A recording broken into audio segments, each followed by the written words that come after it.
మీ ఎలాంటి వ్యాపార ప్రకటనలకైనా వెంటనే మా ఛానల్ సంప్రదించండి. ప్రస్తుతం మనతో పాటు ప్రముఖ ఆధ్యాత్మికవేత్త వేదిక్ ఆస్ట్రాలజర్ గురుగొండల సురేష్ బాబు గారు ఉన్నారు. గురువు గారితో మాట్లాడదాం. నమస్కారం గురుగారు. మణికంఠ గారు నమస్కారం అండి. గురుగారు, ఓవరాల్గా జూలై నెల 2026 సింహరాశి వాళ్ళకి ఎలాంటి అదృష్టం వరించబోతుంది? అదృష్టమా లేదంటే ఎక్కువగా ఇబ్బంది పెట్టే పరిస్థితులు ఎక్కువగా ఉండబోతున్నాయా? వీళ్ళ గురించి ఏం చెప్తారు ఈ మాసం? సో ముందుగా మణికంఠ గారు, ఈ జులై మంత్ యొక్క విశిష్టత మనం తెలుసుకుందాము. ఎందుకంటే ఆ మాసం ఎంత గొప్పదో తెలుసుకుంటే ఆ మాసంలో ఉన్న రోజు కూడా అంత గొప్పగా ఉంటుంది, మన లైఫ్ కూడా అంత గొప్పగా ఉంటుంది. సో ఆ విధంగా మనం ఇండివిజువల్ లైఫ్ నేచర్ నుంచి వ్రతాలకి కాలానికి మన మహర్షులు అలైన్మెంట్ చేశారనమాట. అందుకనే మాసాలు, తిథులు, మూడాలు ఇవన్నీ రకరకాలు పెట్టేశారు. ఇందులో మనం ఫస్ట్ జులై మంత్ చూసుకుంటే చాలా చేంజెస్ ఉన్నాయండి. ఇందులో ఒకటి మాసం ఫస్ట్ 15 days నిజ జ్యేష్ఠ మాసం ఉంటుంది 13వ తారీఖు వరకు. 14 నుంచి మనకి ఆషాఢ మాసం స్టార్ట్ అవుతుంది. ఇందులో ఎప్పుడైతే మనకి ఆషాఢ మాసం స్టార్ట్ అయిపోతుందో మనకి దేవీ నవరాత్రులు, గుప్త నవరాత్రులు అని స్టార్ట్ అయిపోతుంటాయి. వారాహి నవరాత్రులు అని అంటూ ఉంటారు. అయితే ఆ తర్వాత మనకి ఏమవుతుందంటే ఇమ్మీడియట్గా మనకి కర్కాటక రాశిలోకి ఎప్పుడైతే ప్రవేశం చేస్తూ ఉన్నాడో మనకి ఏమంటారు, కర్కాటక సంక్రమణ దక్షిణాయనం అంటారు. ఎప్పుడైతే దక్షిణాయనం స్టార్ట్ అవుతుందో మనకి చాతుర్మాస వ్రతం అని స్టార్ట్ అవుతుంది. అది మనకి తొలి ఏకాదశి పండుగ ఉంటుంది. మనకి తొలి ఏకాదశి వచ్చేటప్పటికి ఎప్పుడు వస్తుంది, 25వ తారీఖు వస్తుంది. చాతుర్మాస వ్రతం 26 నుంచి స్టార్ట్ అవుతుంది. 29వ తారీఖు గురు పూర్ణిమ ఉంది. అంటే ఇప్పుడు ఈ ప్రకారం చూసుకుంటే మనకి గురుమోడం ఉంది, వారాహి నవరాత్రులు ఉన్నాయి, చాతుర్మాసం ప్రారంభం అవుతుంది, ఆషాఢ మాసం ప్రారంభం అవుతుంది, గురు పూర్ణిమ ఉంది. సో ఇన్ని రకాల విశిష్టతలు మనకి ఈ మాసంలో కలిగి ఉన్నాయి కాబట్టి ఇది చాలా ముఖ్యం, అందరూ సెలబ్రేట్ చేసుకోవాల్సిన మాసం అని చెప్పుకోవచ్చు. మన జ్యోతిష శాస్త్రం ప్రకారంగా గ్రహాలు మారుతూ ఉంటాయి కాబట్టి 3 గ్రహాలు మారుతున్నాయి. జూలై 4వ తారీఖు, 7వ తారీఖు, 16వ తారీఖు. ఇందులో వచ్చేటప్పుడు శుక్రుడు, బుధుడు, సూర్యుడు వరుసగా మారుతూ ఉన్నారు కాబట్టి మనం ఈ 12 రాసుల వారికి టోటల్గా ఎలా ఉండబోతుంది ఏంటనేది దీని గురించి తెలుసుకుందాం. ఒక విషయం చెప్పాలనుకుంటే సింపుల్ వర్డ్స్లో వీళ్ళు జాబ్ విషయంలో కొంచెం జాగ్రత్తగా ఉంటే బాగుంటుందంటే మిగతా అన్ని విషయాల్లో అనుకూలంగా ఉందని చెప్పొచ్చు. సో ఎందుకు జాబ్ విషయంలో బాగోలేదు అనే దానికి మనం వివరించే ముందు ఇందులో ఉన్న నక్షత్రాలు చూసుకుంటే మఖా 1, 2, 3, 4 పాదాలు, పొబ్బా 1, 2, 3, 4 పాదాలు, ఉత్తర ఫస్ట్ పాదం అంతా ఇందులో ఉంటారు. పేరు బలం బట్టి చూసుకుంటే మా, మీ, ము, మే, మో, టా, టీ, టు, టే అన్న అక్షరాలు ఇందులో ఉంటాయని గమనించాలి. సో ముందుగా చెప్పుకునే ప్రకారంగా ఇందులో మనకి మారుతున్న గ్రహాలు బట్టి చూసుకుంటే వీళ్ళకి సూక్ష్మ గోచారం, లఘు గోచారం అనే ఒక కాన్సెప్ట్ ఉంటుందండి మన జ్యోతిష శాస్త్రంలో. దీని ప్రకారం చిన్న మాటలో టోటల్ లైఫ్ ఎలా ఉందో తెలుసుకోవచ్చు. ఇందులో మనకేం చెప్తారంటే ధనచ్ఛేదం, శుచం, పుష్టిం, అఖిల విషయ భోగం అంటారు. ఈ 4 ముక్కలు తెలుసుకుంటే అర్థమవుతుంది. ఫస్ట్ వీళ్ళకి ఏమవుతుందంటే 12వ స్థానంలో సూర్యుడు ఉండటం వల్ల విపరీతంగా ధనం ఖర్చు అయ్యే అవకాశం ఉంటుంది. రెండోది 10వ స్థానంలో సూర్య భగవానుడు ఉండటం వల్ల శుచం, మానసికంగా కొంచెం ఆందోళన ఎక్కువగా చెందుతూ ఉంటారు. నెక్స్ట్ బుధుడు 11వ స్థానంలో ఉండటంతో పుష్టికరంగా ఉంటారని చెప్పుకోవచ్చు. లాస్ట్లో శుక్రుడు వీళ్ళకి జన్మరాశిలో ఉండటంతో అఖిల విషయ భోగం, అన్ని విషయాల్లో బాగుంటుందని చెప్తూ ఉంటారు అనమాట. అంటే ఇప్పటి వరకు మనం చూసుకుంటే ఒక్క సూర్యుడు కొంచెం ఇబ్బంది పెడుతుంటాడు, కుజుడు కొంచెం ఇబ్బంది పెడుతున్నాడు, మిగతా అన్ని గ్రహాలు బాగున్నాయని తెలుసుకోవాలన్నమాట. మనం ఇన్ డీటెయిల్ ఈచ్ గ్రహం ఎలా రిజల్ట్ ఇస్తుందని చూసుకుంటే సూర్యుడు ఇక్కడ మిక్స్డ్ రిజల్ట్ ఇస్తాడండి. 12వ స్థానంలో ఉండి 6ని చూడటంతో శత్రువుల పైన విజయాన్ని, హెల్త్ కాంప్లికేషన్స్ ఏమైనా ఉంటే వాటి నుంచి బయటపడే అవకాశం ఉంటుంది. అయితే సూర్యుడు 12వ స్థానంలో ఉండటం అంత మంచిది కాదు అని చెప్తారు.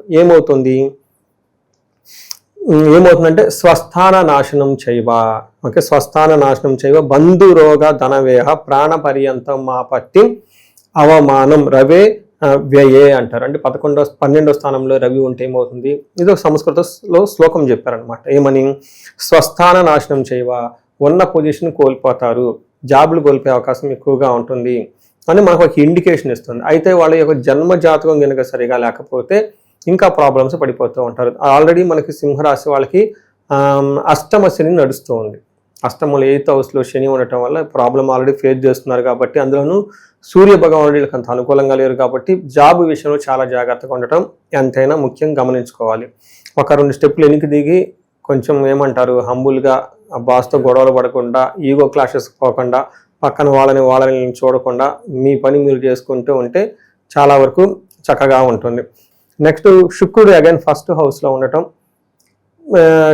Again support. మనం ఇందాక కుజుడు మనకి అంత సపోర్ట్ ఇవ్వటం లేదని మనం చెప్పుకున్నాం కాబట్టి, సూర్యుడు అంత సపోర్ట్ ఇవ్వటం లేదని చెప్పుకున్నాం కాబట్టి కుజుడు అగైన్ ఫస్ట్ హౌస్లో ఉండటంతో ఏదైతే ప్రాబ్లమ్స్ సూర్యుడు తీసుకొస్తున్నాడో ఆ ప్రాబ్లమ్స్ని కాంపెన్సేట్ చేస్తూ శుక్రుడు ఉన్నాడు కాబట్టి శుక్రుడు జన్మరాశిలో ఉంటే ఏమవుతుందంటే అర్ధలాభచ్చ సౌఖ్యం పరస్త్రీ సంగమం తథా యత్న కార్య లాభాశ్యాత్ జన్మకే భృగునందన అంటారు. ఎప్పుడైతే కనుక మనకి కుజుడు 10వ జన్మరాశిలో ఉంటారో అర్ధచ్చ లాభం ప్రకారం బాగుంటుంది. తర్వాత చిత్త సౌఖ్యం, మనసు అనేది చాలా సౌఖ్యం కంఫర్టబుల్గా ఉంటుంది. పరస్త్రీ సంగమం, పరిచయం లేని వాళ్ళు కొత్త వాళ్ళతో లేడీస్తో పరిచయాలు అయ్యే అవకాశం ఎక్కువగా ఉంటుంది. ఇన్ కేసు లేడీస్ అయితే ఉంటే జెంట్స్ నుంచి అలా పరిచయాలు అయిన అవకాశం ఉంటుంది. యత్న కార్య లాభస్యాద్ అంటారు. ఏదైనా ప్రయత్నం బట్టి ఒక కార్యం చేస్తే అందులో లాభం ఉంటుంది అని మనకి చెప్తూ ఉంటారు అనమాట. ఈ ప్రకారంగా చూసుకుంటే ఒక్క కుజుడు మాత్రం కంప్లీట్గా ఇబ్బంది పెడుతున్న, మిగతా గ్రహాలు 2 గ్రహాలు బాగా ఉపయోగం ప్రకారంగా ఉంది. సూర్యుడు అగైన్ ఇబ్బంది పెడితే మిక్స్డ్ రిజల్ట్ ఇస్తున్నారు. అండ్ ఓవరాల్గా చూసుకుంటే ఒక జాబ్ ఈ విషయంలో జాగ్రత్తగా ఉంటే మిగతా అన్ని విషయాల్లో బాగుందని చెప్పుకోవచ్చు. నెక్స్ట్ ప్రాణ పర్యంతం ఆపత్యం, అంటే అవమానాలు వస్తాయంట. ఆపత్యం అంటే ఏమంటారు, ప్రాబ్లమ్స్ వచ్చాయి. ఎలా అంటే ప్రాణాలు పోయేంత విధంగా ఆపదలు వస్తాయి అని చెప్తూ ఉంటారు. అంతేకాకుండా అవమానాలు జరిగే అవకాశం ఉంటుందని చెప్తూ ఉంటారు. జనరల్గా ఒక మంచి పొజిషన్ కానీ ఏదైనా పోతే అవమానంగా ఫీల్ అవుతారు కదండి. ఇవన్నీ జరిగే అవకాశం ఎక్కువగా ఉంటుంది కాబట్టి కొంచెం జాగ్రత్తగా ఉండాలి. దీనితో పాటుగా కుజుడు 10వ స్థానంలో ఉన్నారండి. కుజుడు ఎప్పుడైతే 10వ స్థానంలో ఉన్నారో వీళ్ళు కొంచెం జాగ్రత్తగా ఉండాలి. మనకి 10వ స్థానంలో కుజుడు ఉంటే ప్రొఫెషన్లో బాగా ప్రెషర్ ఉంటుంది అని చెప్తూ ఉంటారు. మనకి సంస్కృతంలో ఒక శ్లోకం కూడా చెప్తారు. ఏమని చెప్తారు, నిత్య క్లేశం సదా వ్యాధి సదా భోజన దుర్బలం సంచారం ఉద్యోగం దశమస్తే ధారాసుతే. అంటే 10వ స్థానంలో ధారాసుడు అంటే ఎవరు, కుజుడు ఉంటే ఏమవుతుందంట సదా సంచార ఉద్యోగం, అంటే ఎప్పుడు అటు ఇటు తిరుగుతూ హైలీ ప్రెషర్ఫుల్గా ఉండే ఉద్యోగం ఉంటుంది. అప్పటిదాకా కుజుడుగా కూర్చున్న వీళ్ళు ఉరుకులు పరుగులు పెట్టాల్సి వస్తుందని చెప్తూ ఉంటారు. అంతేకాకుండా సదా భోజన దుర్బలం, టయానికి భోజనం చేయాలంటే బిజీ అయిపోతూ ఉంటారు. నిత్య క్లేశ, ఎప్పుడు ఏదో ఒక విధంగా కొంచెం ఇబ్బంది పడే అవకాశం ఉంటుంది. సదా వ్యాధి, హెల్త్ కాంప్లికేషన్స్తో బాధపడుతూ ఉంటారని గమనించుకోవాలి. కొంచెం కుజుడు అనేది అనే వాళ్ళకి కొంచెం అంత సపోర్ట్ ఇవ్వాలి, కొంచెం జాగ్రత్తగా ఉంచుకోవాలి. అయితే బుధుడు 11th హౌస్లో 11వ ప్లేస్లో ఉండటం వల్ల చాలా మంచి జరుగుతూ ఉంటుందని చెప్తారు. ఏ ప్రకారంగా మనకి ఆరోగ్యం అర్ధలాభం మన ప్రీతి సుఖం అని చెప్తూ ఉంటారు సంస్కృతంలో. అంటే ఆరోగ్యం బాగుంటుంది, మనసు అనేది చాలా సంతోషకరంగా ఉంటుంది, లాభప్రదంగా ఉంటుంది. తర్వాత అన్ని విషయాల గౌరవము తృప్తి బంధువులతో బాగుంటుంది అని చెప్తారు. ఇక్కడ ఈ గ్రహం బాగా సపోర్ట్ ఇస్తుంది. నక్షత్రాలకు సంబంధించి ఈ రాశికి సంబంధించి నక్షత్రాలు వాళ్ళకి ఎలా ఉండబోతుంది? సో ఇందులో ఉన్న నక్షత్రాలు చూసుకున్నాం అనుకోండి, మఖ, పూర్వ పాల్గొని, ఉత్తర పాల్గొని, లేదంటే మఖ, పొబ్బ, ఉత్తర అంటారు. ఇందులో మఖా నక్షత్రం వాళ్ళకి లాభప్రదంగా ఉంటుంది. ఏ పని చేసినా క్షేమంగా ఉంటారు, సౌఖ్యంగా ఉంటారు అని మనకు చెప్తూ ఉంటుంది. చక్కగా పార్టీలు ఫంక్షన్లు కూడా అటెండ్ అవుతారు. అయితే వీళ్ళకి మఖా నక్షత్రం వాళ్ళకి నెగిటివ్ సైడ్లు చూసుకుంటే ఏమని చెప్తే అతి భయము మృత్యు భయము అని చూపిస్తుంటుంది. అంటే అతిగా భయపడే ఒక పరిస్థితిలో ఉంటుంది. అంత భయపడని అవసరం లేదు, కానీ వీళ్ళు ఓవర్గా భయపడిపోతూ ఉంటారు. అలానే మృత్యు భయం అని చెప్తారు. అంటే ఇక ముందు అసలు ఫ్యూచర్ ఎలా ఉంటుంది, మనం చేసే ఈ పనులు అన్ని ముందుకు వెళ్తాయా లేదా అని బాధపడుతూ ఉంటారు. కాబట్టి ఇలా ఈ మృత్యు భయం ఎక్కువగా ఉంటారు. కాబట్టి ఇది భయం కాబట్టి రియల్ లైఫ్లో ఉన్నది కాబట్టి మనం చెప్పుకుంటున్నాం కాబట్టి అది వింటే సరిపోతుంది. నెక్స్ట్ పూర్వ పాల్గొన నక్షత్రం వాళ్ళకి ఇదే విధంగా దేహ పీడనం, పాజిటివ్ సైడ్లో లాభంగా ఉంటారు, క్షేమంగా ఉంటారు, సౌఖ్యంగా ఉంటారు, మృష్టాన్న భోజనం, చక్కగా విందులు వినోదాల్లో పార్టిసిపేట్ చేస్తూ ఉంటారు. పూర్వ పాల్గొన నక్షత్రం వాళ్ళకి అటు సైడ్లో చూసుకుంటే దేహ పీడనము, అతి భయం, అతిగా భయపడే పరిస్థితులను తెలుసుకోవాలి. నెక్స్ట్ అగైన్ ఉత్తర పాల్గొన నక్షత్రం వాళ్ళకి లాభప్రదంగా ఉంటుంది. ఫారిన్లో స్టే చేసే వాళ్ళు లేదంటే ఫారిన్లో ఉన్న వాళ్ళకి బాగా కలిసి వస్తుంది. అతిగా భయపడే అవకాశం ఎక్కువగా ఉంటుంది. నాశనము, అనుకున్న పనులు ఎక్కడో కాకుండా ఆగమైపోయే అవకాశం ఉంటుందని గమనించుకోవాలి. సో చూసుకుంటే ఓవరాల్గా అతిగా భయపడటం, మృత్యు భయము, లేదంటే ఆ పని కాకుండా అవకాశం ఉంటుంది. కాబట్టి మిగతా అన్ని విషయాల్లో బాగుందని తెలుసుకోవాలండి.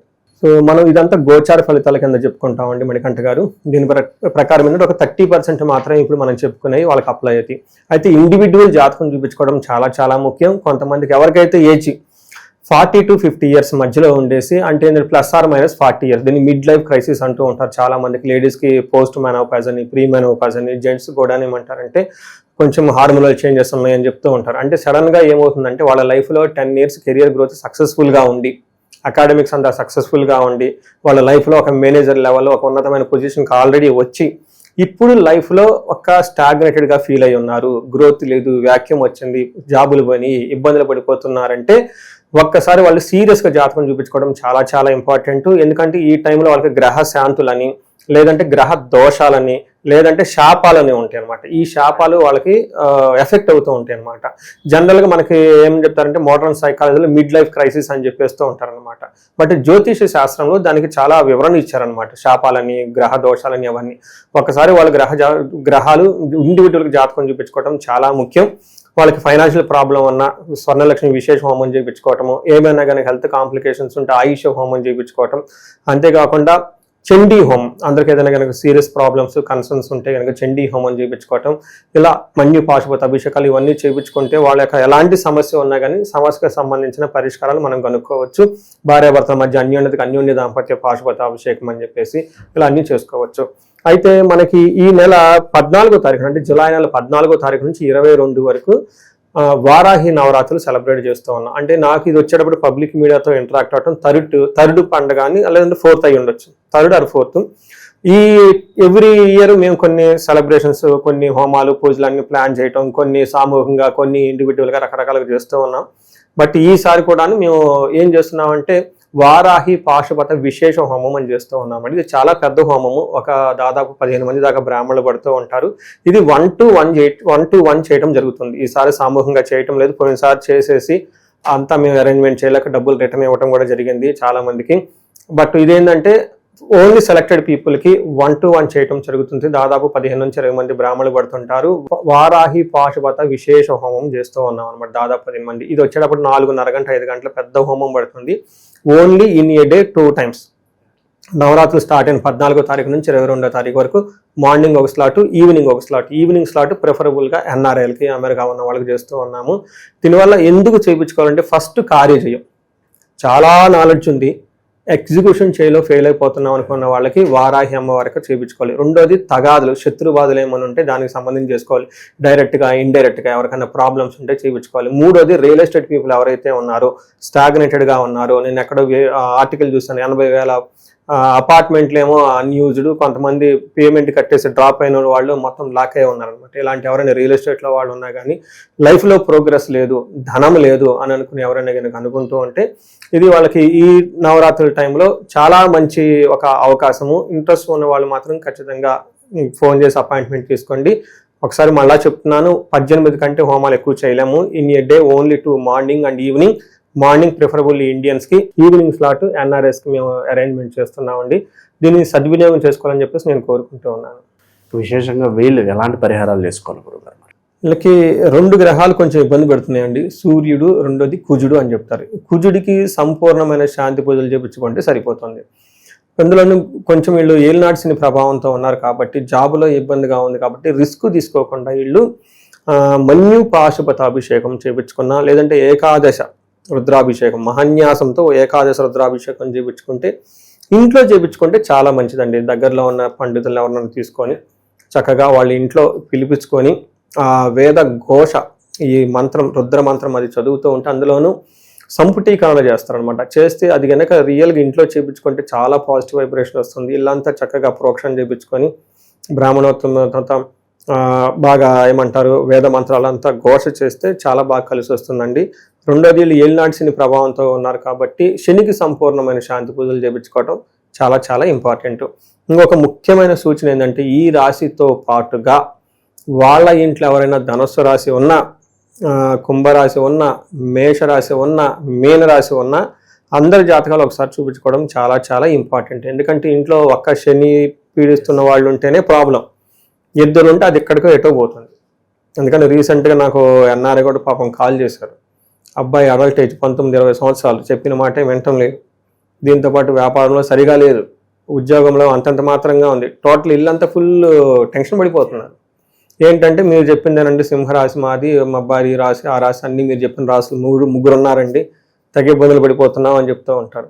ఇంకొంతమంది వాళ్ళ అత్తగారిది, కోడలది ఇద్దరికి శని బాధలు. మామూలుగానే అత్త కోడలు ఒకసారి ఉంటే ఎటో యుద్ధమే. అందులో ఇద్దరికి శని బాధలు ఉంది. వాళ్ళేమో కుంభరాశి, వీళ్ళేమో ధనుసు రాశి ఏదో రాశి. ఇంకా అది ఎక్కడికి పోతుందండి? పాపం ఆయన ఫోన్ చేశాడు వాళ్ళ అబ్బాయి, ఏమండి మా ఇంట్లో ఇద్దరికి లేడీస్ ఉన్నారండి, ఇద్దరికి ఇదండి, ఏంటండి పరిహారం అని. ఇంకా ఇలా ఉండి చూపించుకుంటే ముందు తెలుసుకోవాలి, ఫస్ట్ తెలుసుకున్న తర్వాత చిన్న చిన్న పరిహారాలు చేసుకుంటే అవి ఏమంటారు డ్యామేజ్లు ఎక్కువ కాకుండా ఉంటాయి. సో ఇండివిజువల్గా జాతకం చూపించుకోవాలని చెప్పేసి మనం ఆశిద్దాం. ఓవరాల్గా సింహరాశి వాళ్ళకి ఈ నెల ఎటువంటి ఫలితాలు ఉండబోతున్నాయో మీ మాటల్లో మంచి విశ్లేషణ అందించారు సార్. ధన్యవాదాలు. ధన్యవాదాలండి.